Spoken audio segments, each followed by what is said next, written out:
Este curso se propone contribuir en dos aspectos esenciales. Los dos propósitos: tratar de llenar nuestras vidas de sentido.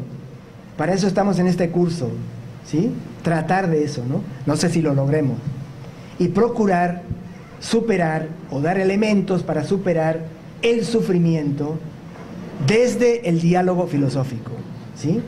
En lo cual incluyo la propia actividad de reflexión filosófica. Hacia eso apunta este curso y no lo olvidemos, no nos desviemos. Yo sé que hay muchos intereses, muchas inquietudes muy legítimas y además atendibles y justificadas, pero bueno, tenemos que ceñirnos al propósito del curso, ¿no? Al sentido, como decíamos, del curso. ¿Por qué interesa examinar asuntos como el principio de razón? Ojo, no es el principio de la razón, como más de una vez he peleado incluso con colegas que no logran captar este asunto. El principio de razón, tal como está formulado, ¿no? en la convocatoria, en el programa, y la idea de verdad. Bueno, lo adelanto de una vez, ¿no? Porque son aspectos que iluminan a el propósito, uno de los propósitos esenciales, que es una praxis virtuosa, una acción correcta o una actividad éticamente sostenible y justificable. Pasemos a la noción de principio, que en griego, no está mal que lo sepamos, se conoce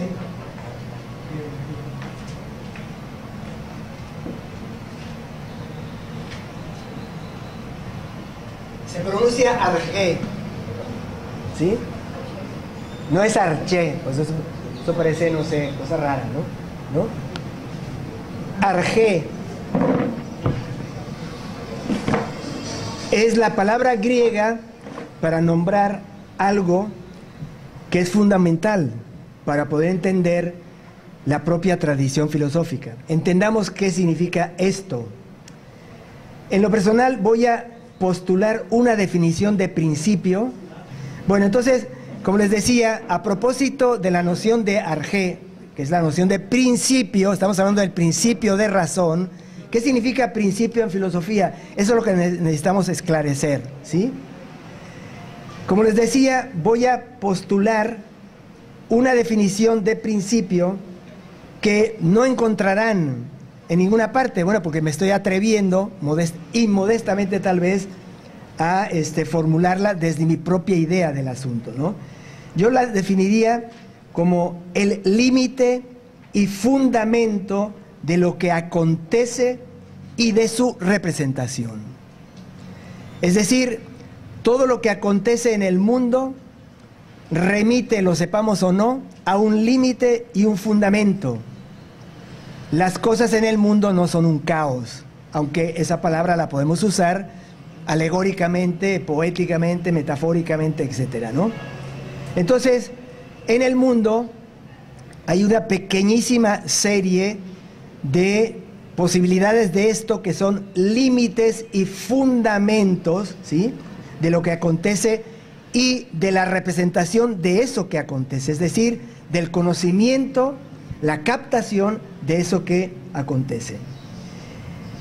Por supuesto, es una definición provisional que debe someterse a crítica y abrir la posibilidad de una estipulación lo más clara posible, pero en principio presento este postulado, ¿no?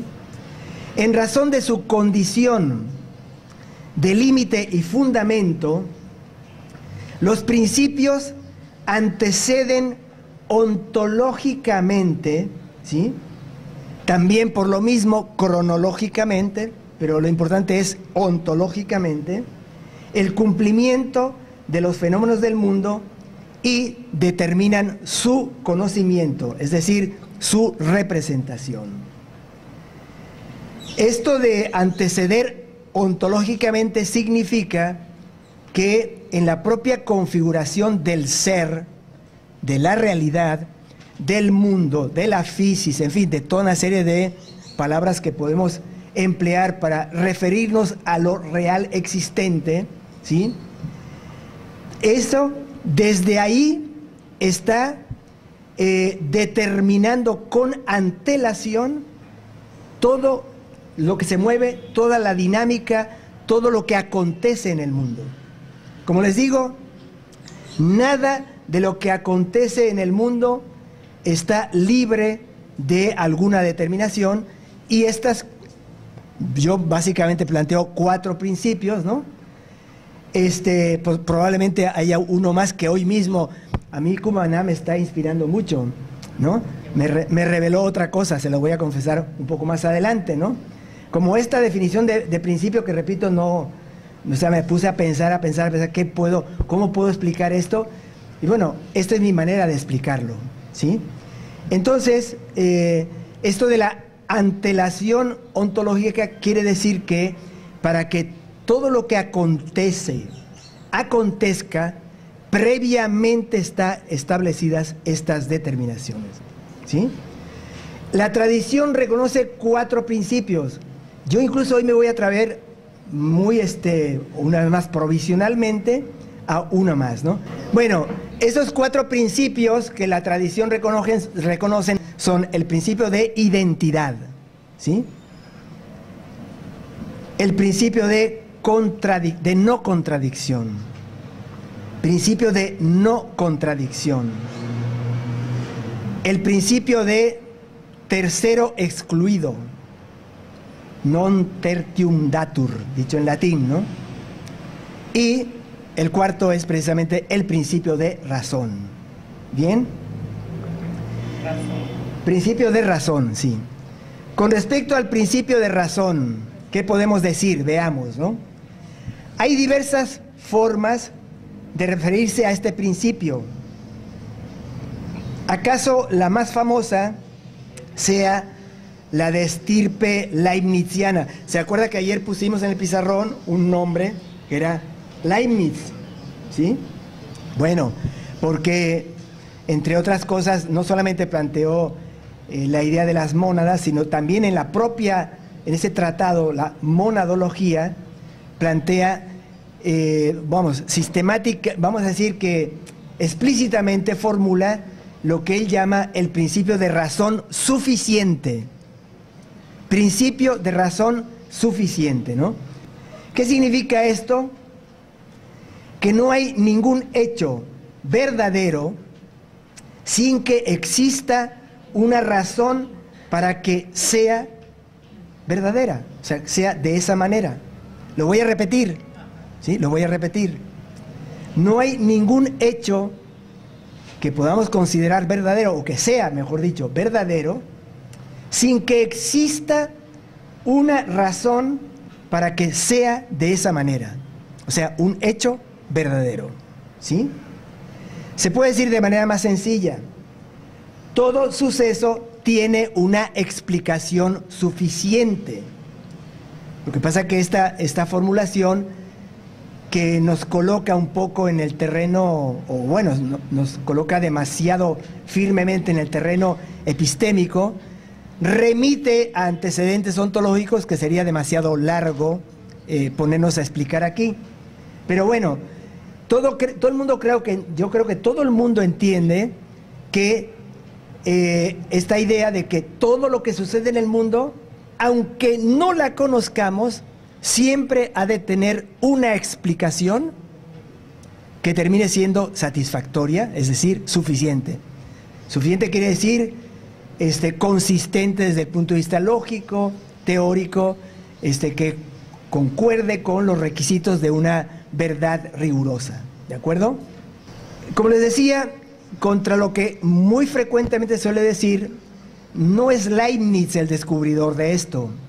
Ya en el mundo antiguo se tiene plena conciencia de que es así, y en realidad esa no es tanto la discusión las discusiones que hay en torno al principio de razón, ¿no? Porque desde el mundo antiguo se tiene la conciencia de que, por ejemplo, de la nada, nada procede, ¿sí? O sea, la nada, una no existencia, una no realidad, no puede generar nada, ¿sí? Que en latín, en latín se plantea como ex nihilo nihil, pero es una traducción latina de esta idea de que no hay, es decir, todo remite a un antecedente causal y por consiguiente no hay ningún fenómeno suelto por ahí, ¿no? ¿Sí? Lo único suelto que habría en el mundo sería precisamente lo absoluto, la physis, el logos, que se llaman absoluto precisamente porque son totalmente suelto. No tiene ningún condicionante ni determinante y por eso el gran fundamento de todo es esa realidad última, ese ser último que los griegos poetizaban como physis desde el ámbito de los antecedentes mágicos religiosos, o Heráclito empieza a denominar logos recurriendo al lenguaje ordinario pero convertido en un tecnicismo potentísimo, etcétera, ¿no? Para nombrar eso. Es lo único suelto. Todo lo demás tiene alguna conexión con algo. ¿Bien? Y esa conciencia la tienen muy claramente el mundo antiguo y por eso rechazan la idea misma, la posibilidad misma, frontalmente. O sea, en el mundo antiguo hay una toma de en la tradición filosófica antigua hay una toma de postura muy clara en relación a que la nada no tiene ninguna significación filosófica, cosa que va a ser muy distinta en la época contemporánea, por ejemplo, ¿no? Incluso a partir de Leibniz mismo, ¿de acuerdo? Bueno, más allá de esa formulación leibniziana del principio, voy a recurrir de manera implícita a diversos referentes filosóficos con la intención de aclarar entre nosotros mismos lo que podríamos entender como principio de razón. Yo no uso el adjetivo suficiente porque me parece innecesario, ¿no? En su formulación más genérica, el principio de razón se expresa en términos de que todo es por algo explicable con argumentos suficientes.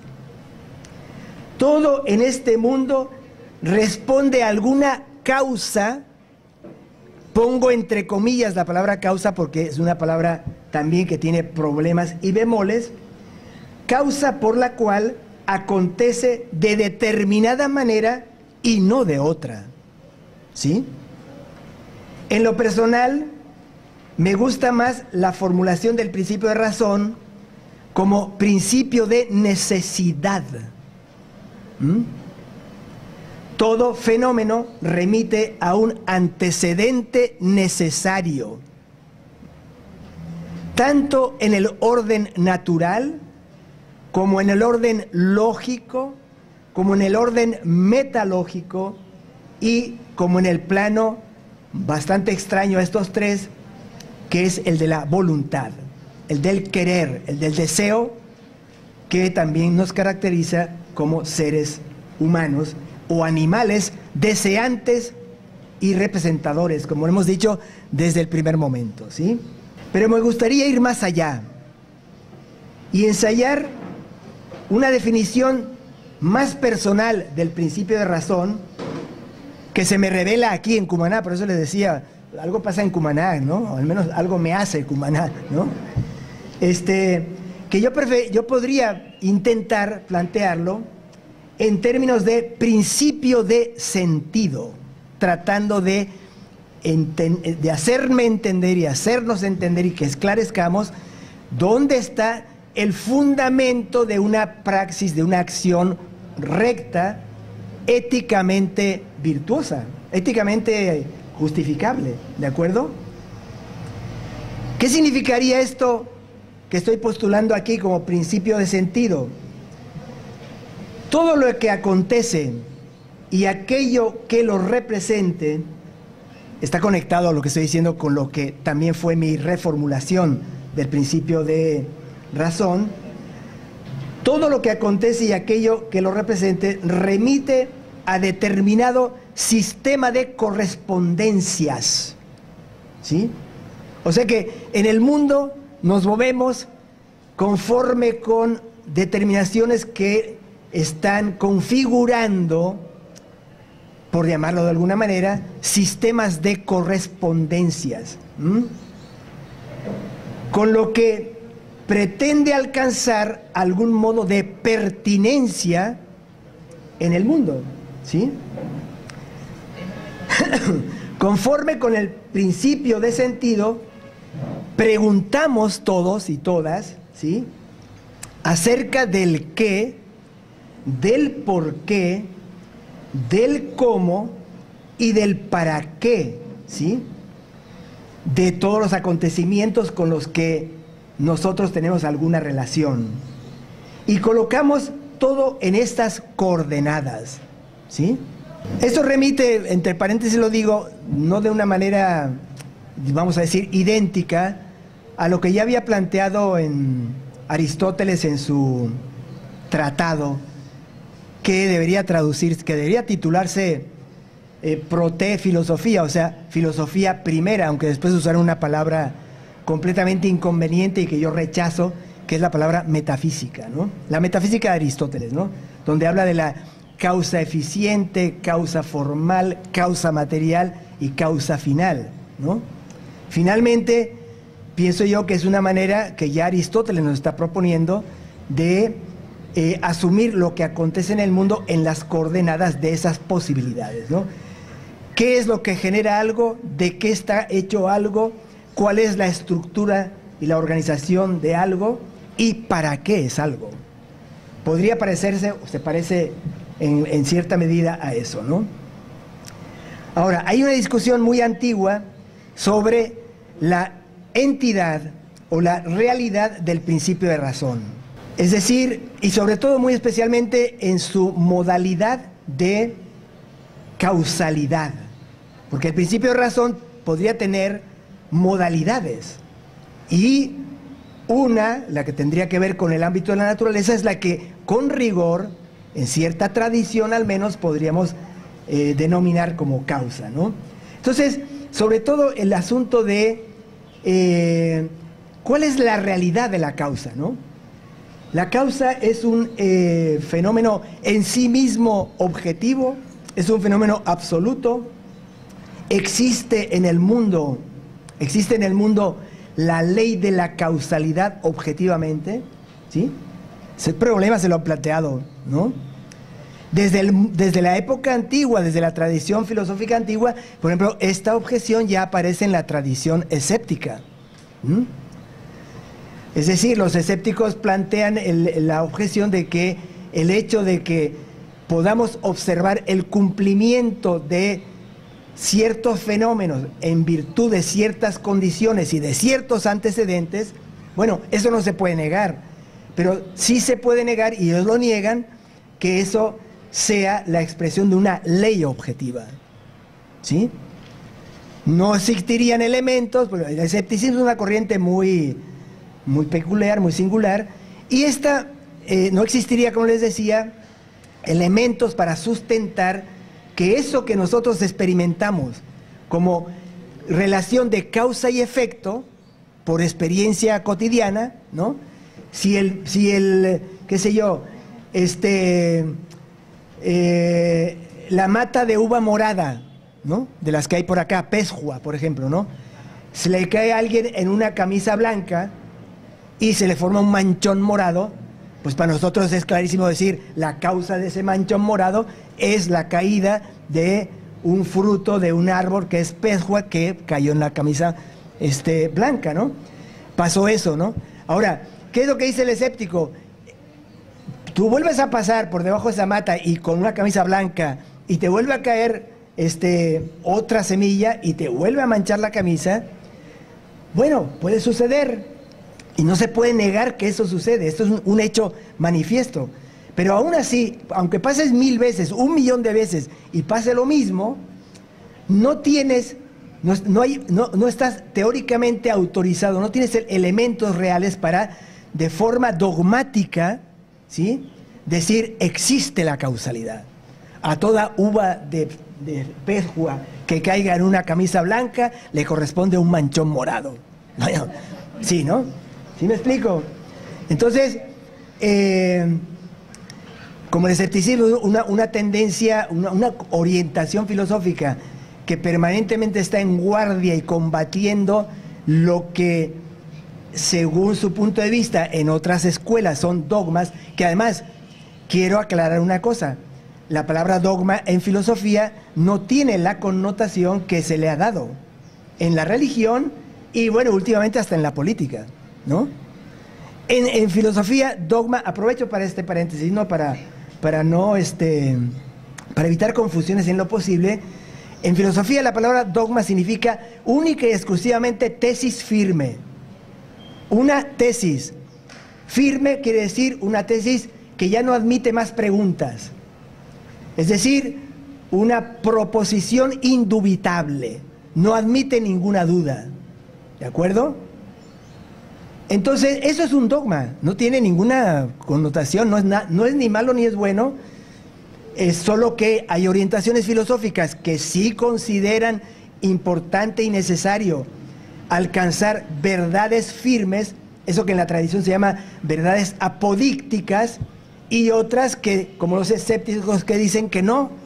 Pero no se crean que además lo dicen por simple tendencia a contrariar a nadie, sino por una razón de tipo ético fundamentalísima, ¿no? El escéptico pretende de esta manera evitar pronunciarse por tesis que siempre admiten alguna duda y por consiguiente generan una inquietud ética, generan una pasión ética, generan una agitación ética y por tanto atentan contra la felicidad. O sea, como lo decía yo, creo que a propósito de una pregunta de José Miguel ayer, el propósito de estas filosofías es procurar la buena vida feliz, la vida feliz, ¿de acuerdo? Entonces, para un escéptico, pronunciarse por una tesis de carácter supuestamente apodíctico, es decir, un dogma, una tesis firme, eso genera problemas en su etos y por tanto es prudente y cauto y siempre está sometiendo a cuestión, volviendo a preguntar, volviendo a investigar, etcétera, y nunca se pronuncia, porque considera que es la manera de vivir feliz. Yo ya les he dicho, la filosofía es una cosa muy, tiene sus cosas, ¿no? ¿Sí? Se van dando cuenta, ¿no? El otro día, Maricelis creo que te llamas, ¿no? Decía, no, pues hay gente que decía, hacía la señal, no es eso, es algo mucho más lúcido que todo eso, ¿no? Bueno, entonces esa discusión sobre la entidad de la ley de causalidad viene desde esa época, ¿no? Después toma la estafeta alguien que tiene mucha más fortuna, lo voy a decir en broma, pero bueno, a veces hay que hacer bromas, ¿no? A lo mejor porque era inglés, ¿no? Y todo lo que sea inglés, tiene mucha más presencia, proyección, etcétera. Hume, ¿no? David Hume toma esta estafeta y en pleno siglo XVII, si no me equivoco, vuelve a cuestionar el punto de la entidad de la ley de la causalidad. Y finalmente, bueno, sí, recurre a una serie de argumentos que remiten sin duda a la tradición escéptica para llegar a la misma conclusión. No tenemos elementos para predicar la existencia absoluta, real, objetiva de la ley de causalidad. Y así, en la tradición sigue habiendo eso. El idealismo trascendental no funcionaría, y cuando digo idealismo trascendental significa Kant y sus herederos, al menos los más rigurosos, ¿no? Toman este punto de vista, porque sin eso no puede funcionar su propio sistema teórico, ¿no? Así que no está claro, o mejor dicho, no está cantado, ¿no? No está incuestionablemente aceptado que exista objetivamente la ley de la causalidad. El asunto de la ley de la causalidad entre los conocimientos puros a priori de los que estamos dotados, ¿sí? Así que la ley de la causalidad la conciencia de la ley de la causalidad, según esta perspectiva, no se adquiere por vía experimental, por vía de la experiencia, sino que ya lo traemos como elemento constitutivo de nuestra subjetividad y, muy al contrario, por consiguiente, la ley, la conciencia, la ley de la causalidad, es condición de la experiencia. Podemos hablar de la experiencia porque ya traemos en nuestras propias estructuras subjetivas el conocimiento puro a priori de la ley de la causalidad. Fíjense que el asunto es bastante complicado y además de eso, tremendamente problemático, ¿no? Digno por consiguiente de una reflexión detenida por parte de todos nosotros. Yo simplemente me voy a limitar aquí a señalar que las cosas no son tan sencillitas como por ahí agarran ahí unas, no sé, en YouTube y ven a un influencer hablando de esto y de lo otro y se dan cuenta que muchas cosas tienen cosas bastante más profundas, serias y graves, ¿no? Que hay que dirimir y que no son fáciles de dirimir y que sin embargo son los que generan toda esta dinámica del ethos, que es lo que justamente por ser de esta naturaleza, ¿sí?, nos enriquece desde el punto de vista humano, ¿no? Bien. Entonces, esa discusión, la disyuntiva, esta, ¿verdad?, en que se cimienta ese debate, estriba en la entidad del principio. ¿Tiene condición objetiva? Por consiguiente, ¿tiene una condición absoluta o por el contrario, es un conocimiento del que está dotada a priori la subjetividad humana? ¿Sí? Yo no vengo a tomar partido en ese punto aquí, ni pretendo que ustedes lo hagan. Simplemente me conformo con que sepan cómo están las cosas en este terreno. Como sea, lo que nos conviene tener presente para los fines de nuestro proyecto ético y lo que nos conviene por lo mismo retener por el momento es que nuestra representación del mundo no es, como sea, repito, nuestra representación del mundo no es en términos de caos, ¿sí?, sino de orden. El mundo se nos manifiesta como una realidad coherente. Los incoherentes somos nosotros, ¿sí? Y todo lo que hacemos nosotros en un mundo que se nos presenta con una extremada coherencia, ¿no?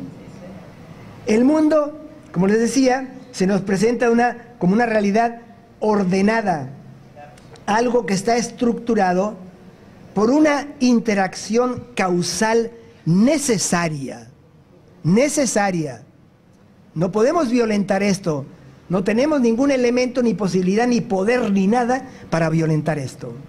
Las cosas se presentan así en el mundo y punto, ¿sí? El universo, como decían también los antiguos, por lo mismo, es un orden bello e inteligente. Eso es lo que significa la palabra cosmos.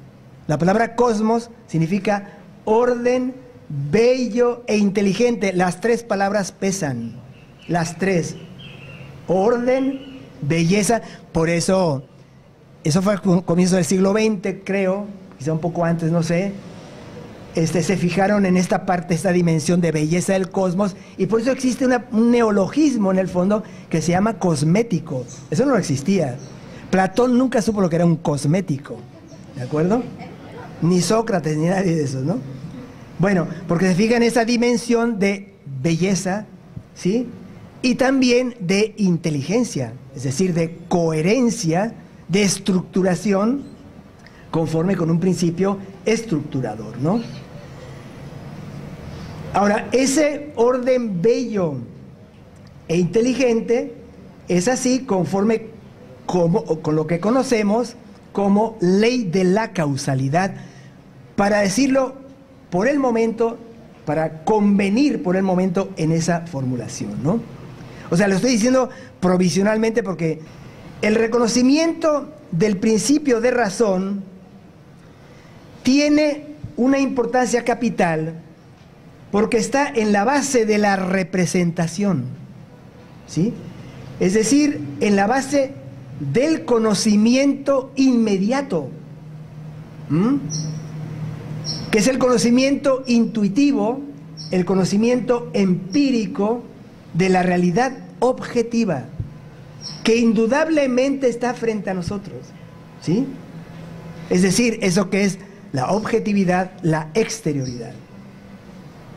Nuestro conocimiento de esa exterioridad, de esa realidad objetiva, es un conocimiento intuitivo.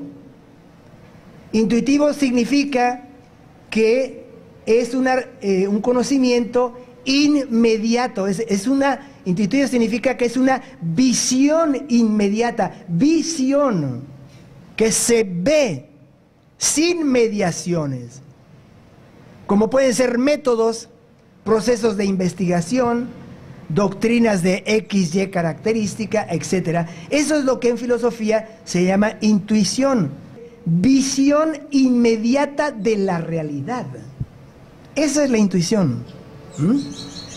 Lo de inmediato es fundamental porque significa que no es necesario nada, sino simplemente la presencia que está ante nosotros y las facultades de las que estamos dotados para captar y conocer esa presencia.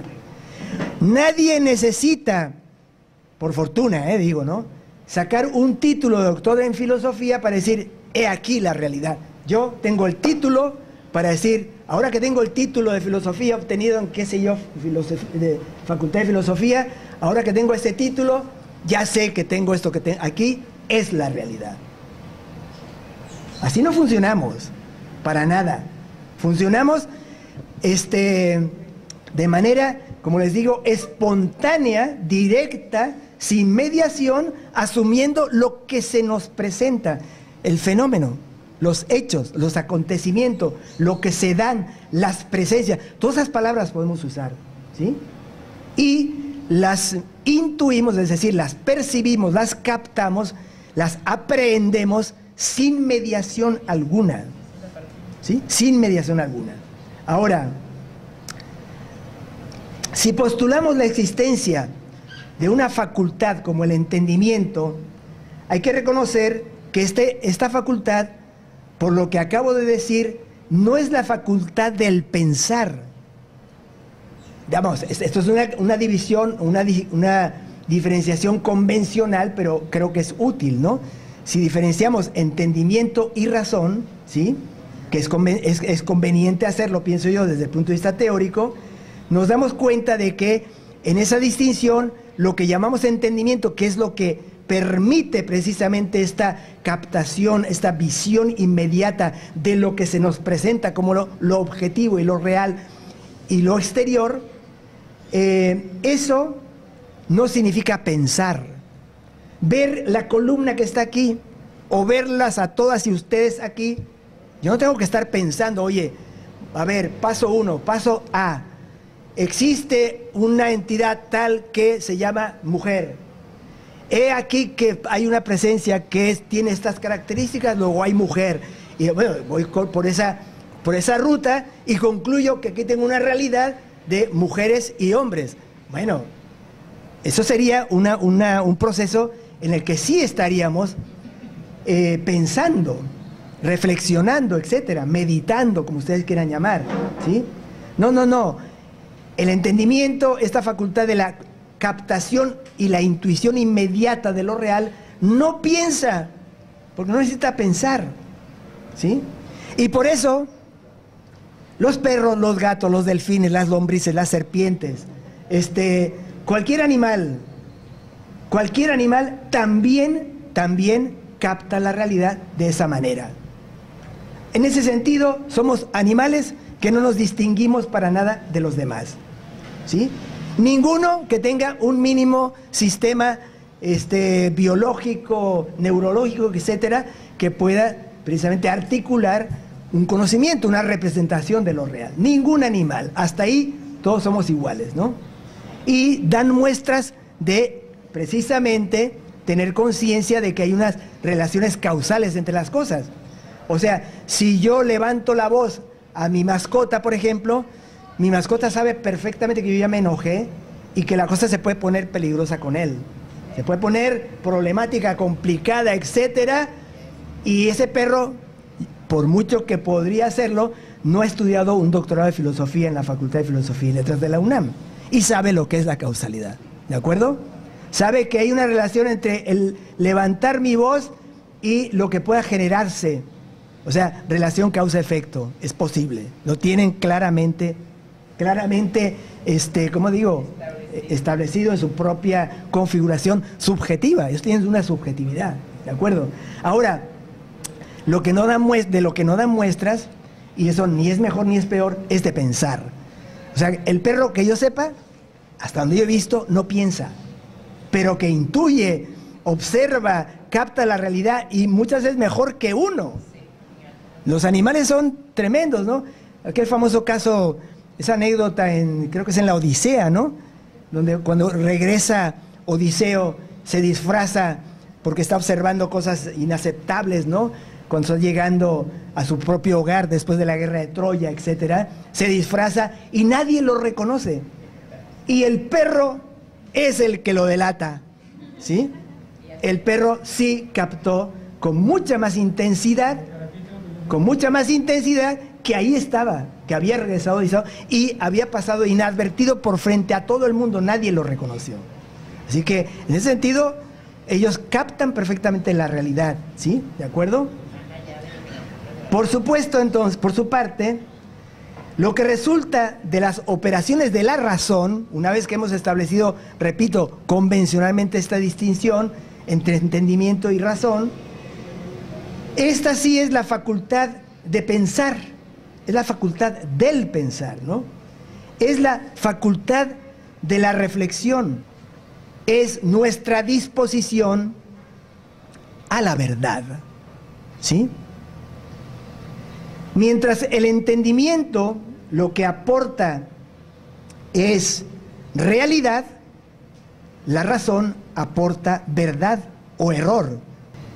Ahora, el hecho de que la razón sea la facultad de la reflexión y del pensar no niega de ninguna manera, sino que al contrario, supone que se da de una manera específica también en su caso, rige de manera específica en su caso el principio de razón, ¿sí? O sea que tampoco la razón es una loca de la casa, como decían algunos, para nombrar a la imaginación, ¿verdad? Para no atenerse a los rigores, ¿sí? De una representación adecuada de lo que aporta el entendimiento acerca del mundo, acerca de la realidad. ¿Bien? El entendimiento, como dije, es la facultad de la realidad y la razón es la de la verdad.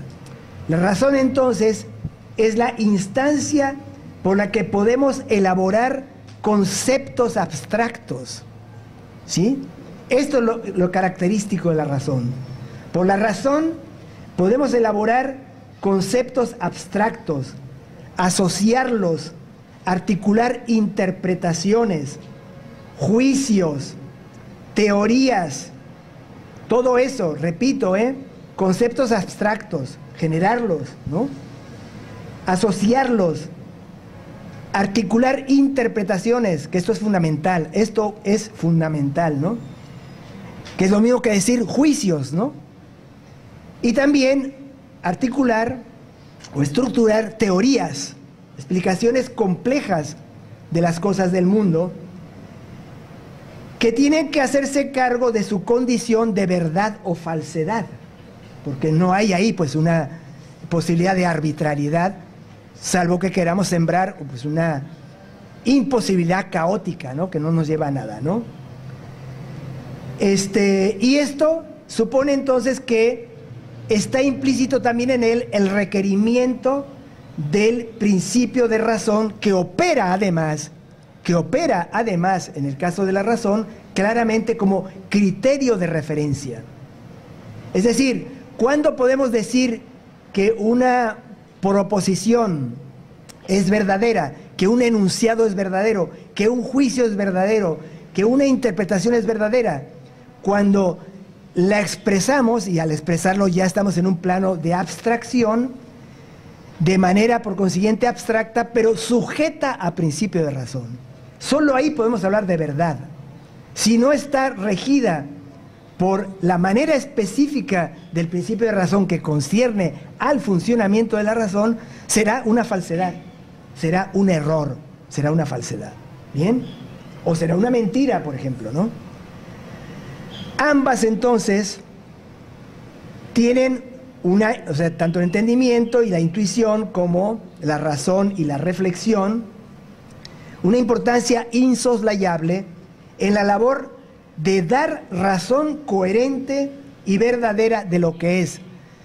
Me permito recordar que los antiguos tenían muy claro el punto de que la función de la filosofía, lo decía, si no recuerdo mal, en alguno de los diálogos platónicos, Sócrates, es logon didonai. Logon didonai, eso es filosofía, dar razón de las cosas. ¿Sí? Es decir, explicar con fundamento, y explicar con fundamento significa responder a las preguntas de qué, por qué, cómo, para qué, etcétera. En su conjunto o en parte. Entonces, si esto es así, nos daremos cuenta de que sin estos elementos, ¿verdad?, sin lo que la razón aporta en términos de dar razón de forma coherente, no es posible, sin eso no es posible elaborar juicios rectos, ¿no? Juicios verdaderos, y por ende no es posible efectuar actos rectos. No es posible una praxis recta, ¿sí? No es posible la virtud, no es posible la acción recta. Bueno, entonces, sin representación intuitiva de la realidad y sin representación racional verdadera, no es posible una rectitud ética, ¿sí? Que sin la representación intuitiva de la realidad, ¿sí?, que ya les expliqué que era la intuición, etcétera, y sin la representación racional, ambas son representaciones, ¿no?, conocimientos, ¿no? Sin representación racional verdadera, sin ambas juntas, ¿sí?, no es posible una rectitud ética, no es posible una praxis virtuosa. Ahora, entramos con esto, por consiguiente, al glorioso mundo. Bienvenidos al mundo de la verdad, ¿no? Que si hasta ahora nos hemos estado rompiendo la cabeza con todas estas cosas, pues imaginemos lo que nos espera. Voy a tratar de ser lo más, ¿cómo diría? Pues elocuente con respecto a este asunto de qué estamos entendiendo por verdad, o qué debemos entender, o qué podemos entender por verdad, ¿no? ¿Sí? Hay muchas teorías y doctrinas en torno a la verdad. Está el coherentismo o los coherentistas, los pragmatistas, los perspectivistas, los deflacionistas, los relativistas. Bueno, y la lista sigue, ¿de acuerdo? Según un colega, precisamente este que acabo de nombrar, el doctor Guillermo Hurtado, según él, que ha hecho esta investigación, porque es un obsesionado del tema, el siglo XX, solo el siglo XX, ha sido el que ha propiciado la concepción de más teorías de la verdad. Imagínense. O sea que últimamente se ha desatado y se ha disparado la reflexión sobre la verdad.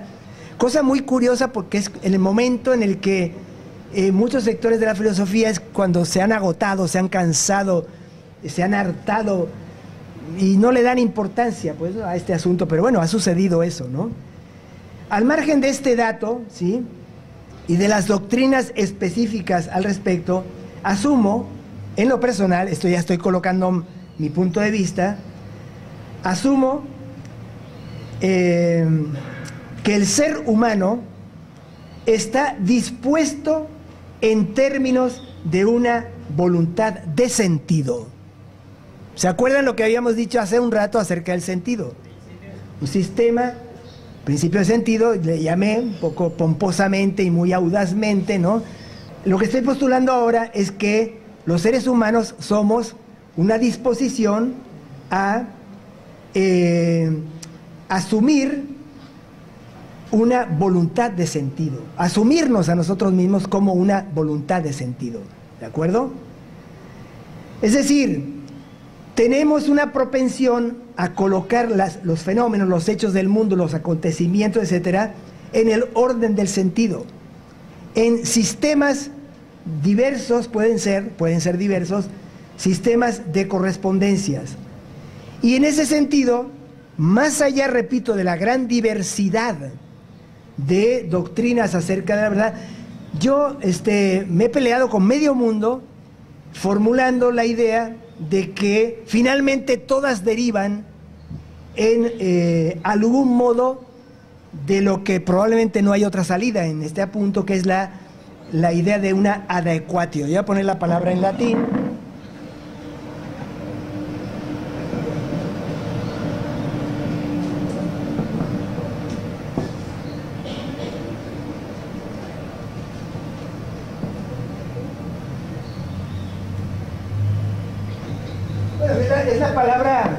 Es la palabra latina para nombrar adecuación, ¿no?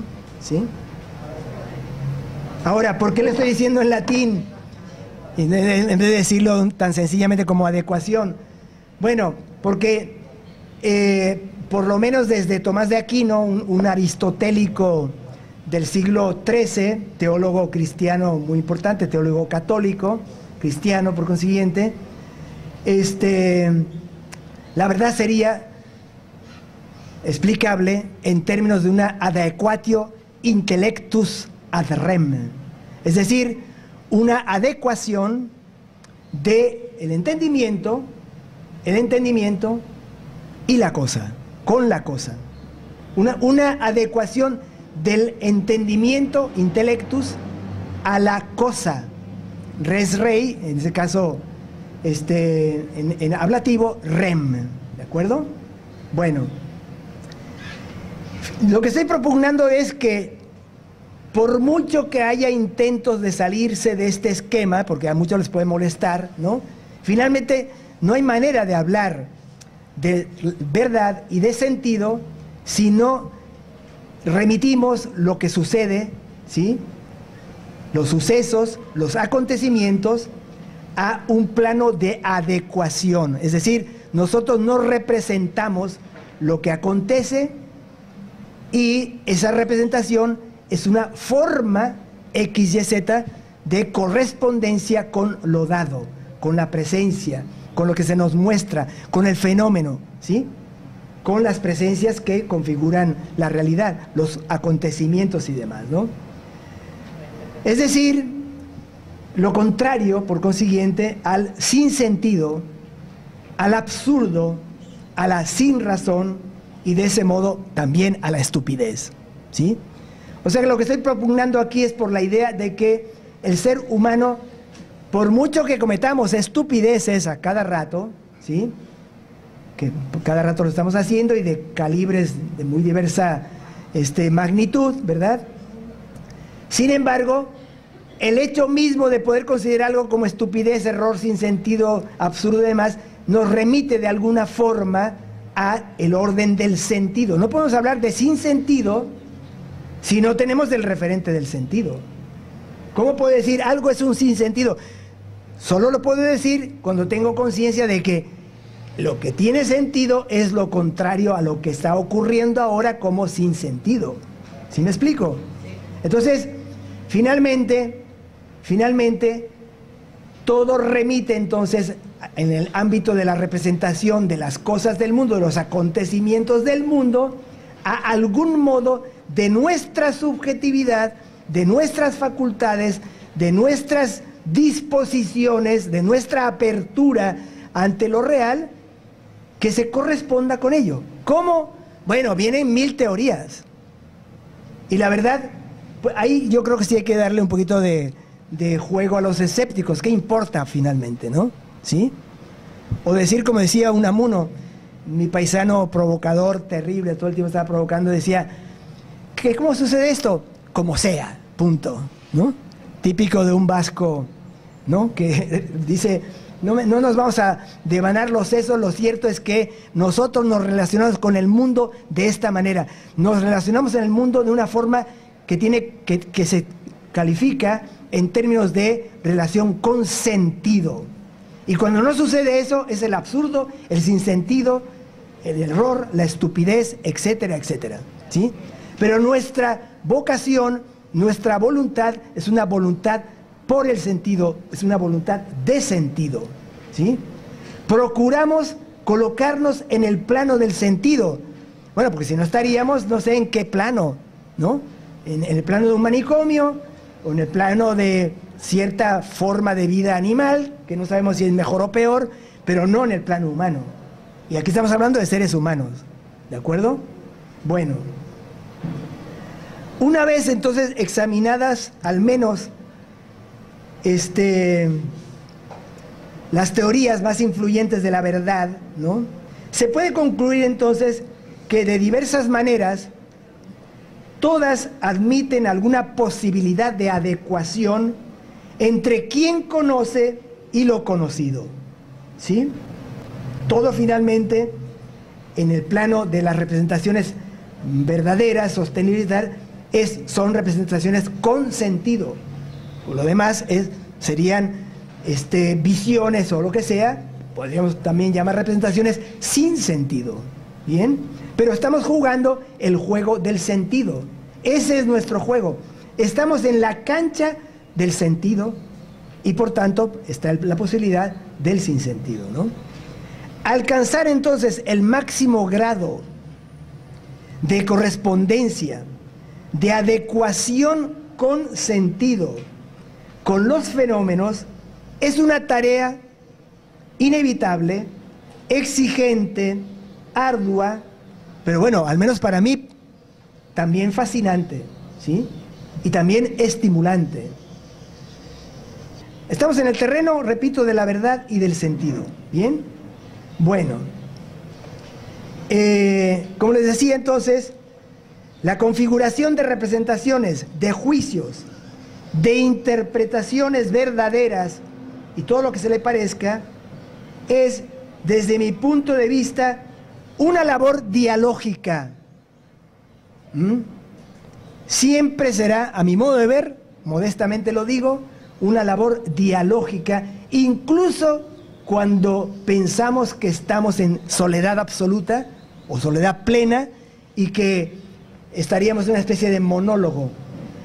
En el plano de la reflexión, siempre he considerado que no existe tal cosa como el monólogo. El monólogo es una manera de hablar en términos de que cuando yo hablo, pienso, manejo el lenguaje, etcétera, no tengo un interlocutor presente frente a mí.